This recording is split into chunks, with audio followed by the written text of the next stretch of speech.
L'art abstrait.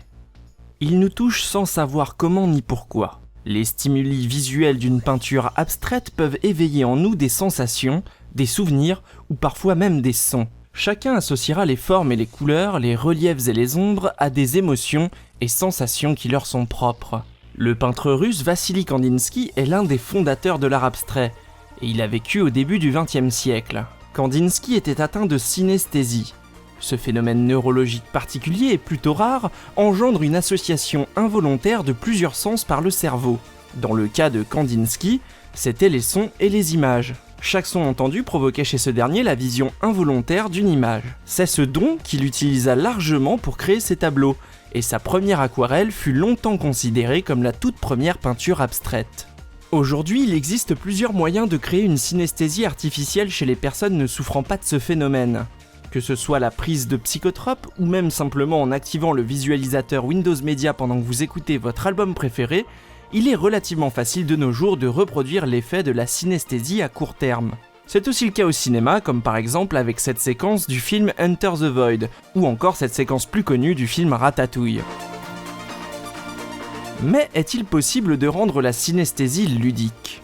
La réponse se trouve au cœur de deux jeux, Rez et Child of Eden.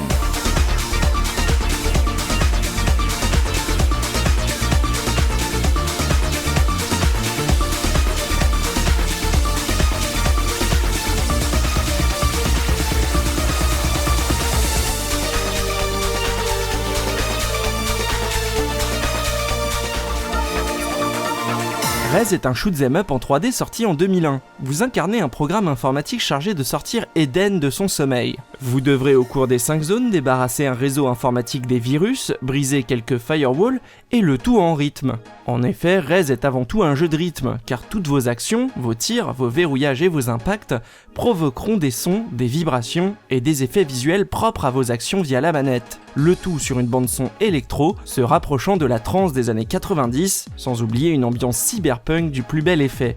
Vous pourrez verrouiller jusqu'à 8 cibles simultanément, mais aussi utiliser un tir plus global se rapprochant de la fameuse bombe de Star Fox. Votre vie est symbolisée par l'apparence de votre avatar qui ne cessera de devenir de plus en plus humain au fur et à mesure que vous remplissez la jauge dédiée. Car Eden est en réalité une intelligence artificielle qui, telle une archive géante, récupère des données au cœur d'un méga-système informatique mondial appelé Project K. Une fois récupérée toute la mémoire de notre civilisation, un surplus d'informations la fait douter de sa propre existence, entraînant la mise en veille de cette dernière et la création d'une conscience à cette intelligence artificielle. C'est cette conscience que vous incarnez. Contrairement à ce qui a longtemps été dit sur internet ou dans les magazines, vous n'incarnez pas un hacker ou un virus informatique. Le scénario de Rez est bien plus métaphorique que ça. C'est aussi le cas de sa suite, Child of Eden, sorti en 2011 sur Xbox 360 et PS3. Dans cette suite, vous devrez aider Lumi à s'éveiller. Lumi était en fait le premier enfant né dans l'espace. Depuis les cieux, elle contemplait la beauté de la Terre et chantait sa grandeur.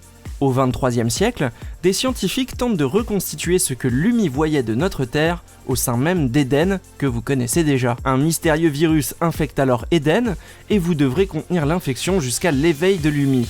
Le jeu se veut donc une suite directe de Rez. Cette fois-ci, vous ne voyez plus d'avatar, mais le concept reste sensiblement le même, tant au niveau des mécaniques de gameplay qu'au niveau des effets sonores et visuels qui réagiront aux commandes et actions du joueur. Petit ajout cependant, un tir continu de couleur rose qui vous servira à éliminer les ennemis de cette même couleur. Toutefois, rien ne vous empêche d'utiliser ce tir sur des ennemis classiques pour produire d'autres sons et effets visuels. Rez et Child of Eden sont deux jeux très abstraits dans leurs propos. C'est cette modification du comportement du jeu qui vous permettra de ressentir des sensations et des émotions uniques. Si le scénario de base se laisse entendre au début de chaque aventure, c'est votre perception de l'univers dans lequel vous évoluez qui changera au fur et à mesure que le jeu utilise vos sens. La musique stimule vos oreilles, elle-même stimulée par des formes du jeu au niveau visuel, sans compter sur les vibrations de votre ou vos manettes. Notre but dans Rez est de redonner la vie à une intelligence artificielle, et cette renaissance est constamment mise en parallèle avec l'histoire de notre civilisation qui sera évoquée au fil des niveaux. Le clou du spectacle étant le dernier niveau, véritable parcours au cœur de l'évolution de la race humaine qui permettra enfin de réveiller Eden de son sommeil. Child of Eden lui continuera sur cette voie, en mettant en parallèle la naissance de Lumi au cœur d'Eden, toujours à l'histoire de notre planète, mais cette fois-ci avec un aspect plus organique et plus proche de la nature que le premier épisode.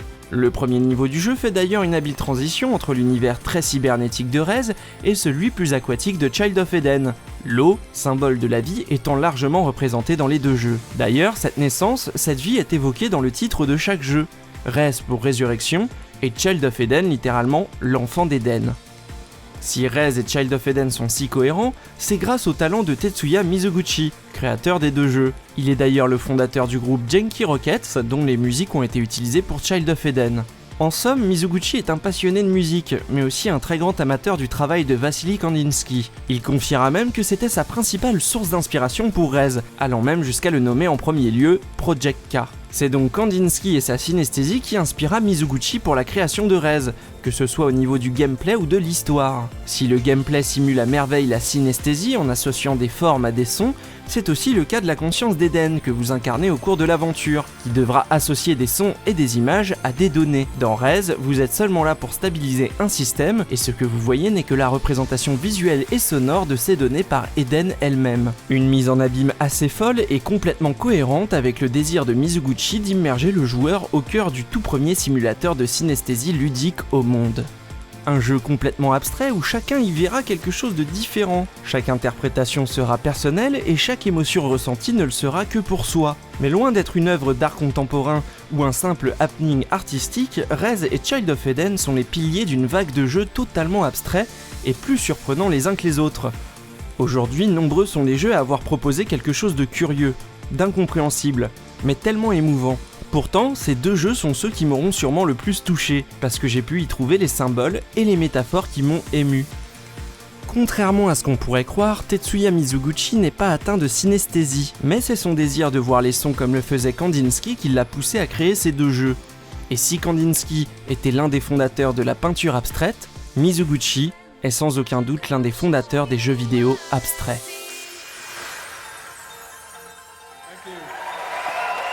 Wow. Thank you.